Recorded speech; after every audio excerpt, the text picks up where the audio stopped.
Durante a live Análises Renais, Renan Santos reage ao Rica Perrone falando sobre a situação da CBF, e Renan fala sobre como isso é apenas a ponta do iceberg. Falando em Edinaldo, né, disse que tem um vídeo viralizando do Rica Perrone. Tem um vídeo? Tá todo mundo falando do vídeo do Rica Perrone, eu quero ouvir. 6 jornalistas da ESPN foram afastados porque falaram mal da gestão do Edinaldo, e a ESPN negocia, ou já tem, não sei, os direitos da Série B do Campeonato Brasileiro, portanto um telefonema resolve tudo. Lembra quando aconteceu o negócio da eleição do Ronaldo, que eu fiz um vídeo aqui e eu falei tudo o que ia acontecer?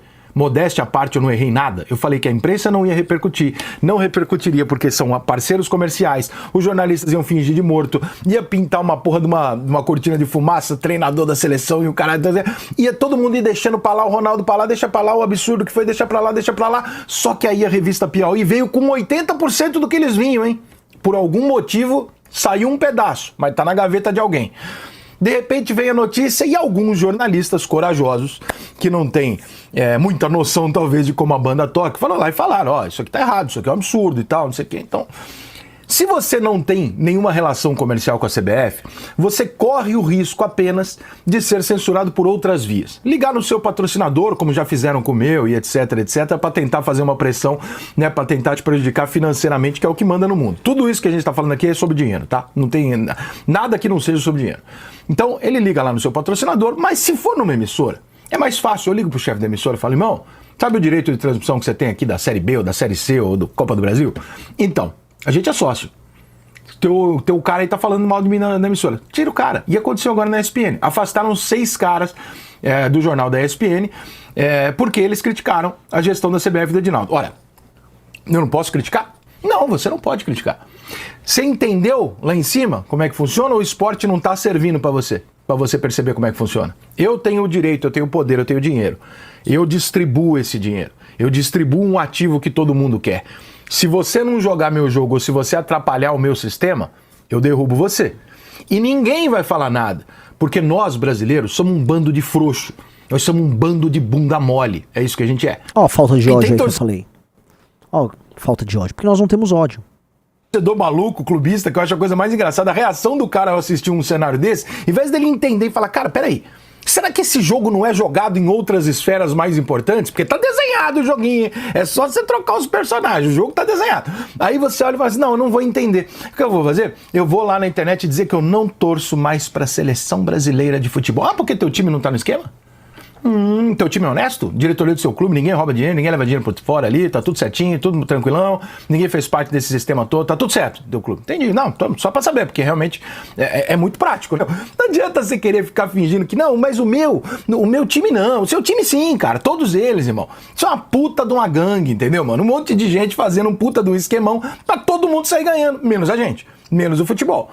E aí você tem um caso desse como o da ESPN, que eu acho uma merda, eu acho absurdo, lamentável, mas eu acho do cacete que isso seja exposto. Eu achei sensacional que isso foi exposto.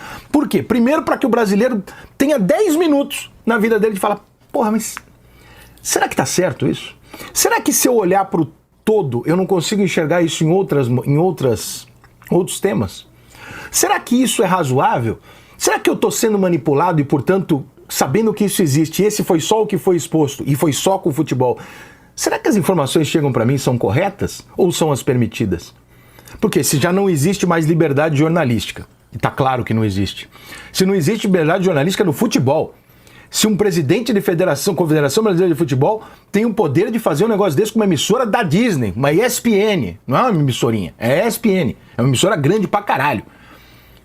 O que restou? Isso que vocês estão vendo é uma amostra grátis desse tamanho, perto do restante. E ainda tem gente que continua achando que não, nós vivemos num país democrático, que existe autonomia para se falar o que quiser, liberdade, você não é ameaçado, você não... Não, imagina, isso tudo é bobagem. Só que agora está evidenciado, né? Agora tem um caso muito típico de um telefone tocando e de 6 pessoas sendo afastadas. Por que eles fizeram de errado? Eles ameaçaram alguém de morte? Eles agrediram alguém? Eles fizeram alguma coisa que não seja uma crítica? Que eu acho que é um direito do jornalista esportivo criticar e falar, a gestão é uma merda, essa gestão é uma merda. Eu tenho esse direito, não tenho? Eu acho que o trabalho de tal treinador é uma merda, o do outro é bom, ué, eu tô aqui pra isso, porra. Não pode. Tirem as conclusões de vocês, mas tá ficando cada vez mais difícil, cara, porque se nem com tudo isso as pessoas acordam, fica muito difícil continuar discutindo. Perfeito. Não há absolutamente nada pontuado que ele disse. Ele tá falando aqui, vamos lá, ó. Relação promíscua entre público e privado, né? Então, público e privado. Não, foi burro que eu falei agora, porque é entre privados, né? Mas é que a CBF é quase como se fosse um órgão público, tá? A lógica dela, como uma lógica democrática, representativa, né? Uma associativa ali, uma associação sem fins lucrativos, é quase como se ela fosse uma máquina estatal. Então, a CBF, ela opera como se fosse um aparato do Estado, ela tem, né, o controle ali do que é o Brasileirão, Série A, Série B, a ESPN tem um contrato da Série B, aí corta, né? Então você é obrigado a ficar impedido, né, de cometer determinados crimes, sacrilégios, como por exemplo falar mal da direção da CBF. Então você não pode praticar jornalismo. E aí fica uma situação muito complicada. Como é que você não vai praticar jornalismo sendo uma empresa de jornalismo?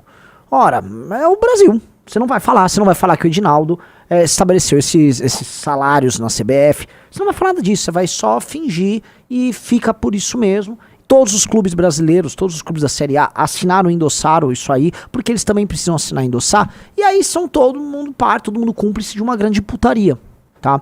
O Edinaldo, ele soube se amarrar bem com quem importa, né? Vocês sabem do que eu tô falando. Ele soube se amarrar bem com quem importa. Então o Edinaldo tá trabalhando direitinho, tá? Pra ser preposto de um determinado grupo político que vai tomando de assalto o Brasil. Eles são novos sócios desse patrimonialismo. Ele vai ser um sócio minoritário ou alguém menor dentro da estrutura de alguém maior, que vocês sabem quem é. Então, é isso, né? É isso. Esse tipo de jogo funciona quando você tem dinheiro pra você ficar sugando de um determinado Brasil que trabalha e produz, aí ele abastece esse topo e esse topo vai repartindo os negócios. Todo mundo vai repartindo os negócios. Então é essa repartição de um bolo. Para funcionar, você precisa taxar.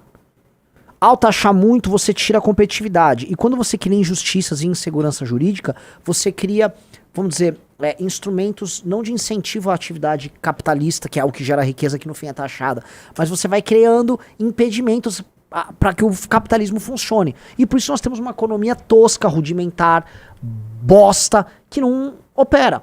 Porque o Estado patrimonial, ele vive da modernidade, do capitalismo, através da sua taxação, na prática, né? E através da obtenção dos privilégios que você tem de determinados setores. Um exemplo, o oligopólio bancário. Tem coisa mais supostamente capitalista do que o sistema bancário brasileiro, né? É um grupo de bancos que tem fundações, tem um aparato político monumental, um lobby monumental e que é amarrado à estrutura de poder do Brasil. E aí garante esse oligopólio, ganham dinheiro como querem, tem lucros exorbitantes como querem e fazem as pessoas crerem que não, existe um capitalismo. Não existe, eles são uma estrutura oligárquica e seguindo essa mesma lógica. E isso em outros setores Irmãos Batista, Rubens Ometo e todos esses outros caras que a gente denunciou, e a gente tem que falar, outros empresários que estão participando disso. Vamos falar, por exemplo, do Marcola, do PCC, que é outro empresário patrimonial, tá? Então ele é mais empresário ou mais líder político? Ora, o Marcola é um líder político e é um empresário. E a atividade econômica dele, no fim, se submete à atividade política dele. Porque se a atividade central dele, assim como a atividade da Turma do Comando Vermelho, a ocupação de territórios e o exercício de uma liderança sobre esses territórios, a atividade econômica serve para financiar essa atividade que é política. E a atividade política, o controle territorial, também gera benefícios econômicos. Então você cria uma roda, você cria um sistema. Mesma coisa com todas as outras facções que estão em disputa. Esses caras também são sócios do Brasil. Esses caras também estão no jogo do Edinaldo. Esses caras precisam ser odiados. Por isso que eu falo, odeio o Oruan. Odeio o Oruan como você odeia o Edinaldo, como você odeia o Barbário. Você tem que odiar todas essas figuras. Você tem que estar alerta para todas essas figuras. Racionalmente, então tem que ter uma... Eu vi o Anderlei Pastello tá, não tem que ser ódio, é indignação. Chame do que quiser. Tá, eu já cansei de estar apenas indignado. Eu posso fazer um processo de cognição, como eu estou fazendo aqui nessa live, para mostrar como opera e como funciona isso, tá? É um processo de cognição que vai me deixar, vamos dizer, racionalmente indignado e achar isso errado. Só que eu posso, tá, num processo intuitivo, falar, ok, eu tenho raiva, eu tenho ódio de todos esses caras. Eles me dão um ódio físico. Eu olho a cara do Edinaldo, eu fico com ódio. Eu olho o Barbalho, eu fico com ódio. Entendeu? É um processo já mais analógico. Tá aqui, ó. Vi Edinaldo, tô com raiva, Edinaldo, tô com raiva, Edinaldo, tô com raiva. Ué, não é isso? É isso, pô, não é isso que a gente tem que fazer? Então eu fico com esse ódio, eu acho que esse ódio é importante, já me deixou alerta. A cognição eu posso fazer. A questão seria um ódio estúpido, um ódio vazio, mas não é vazio. Não é vazio. O meu ódio é racional e irracional.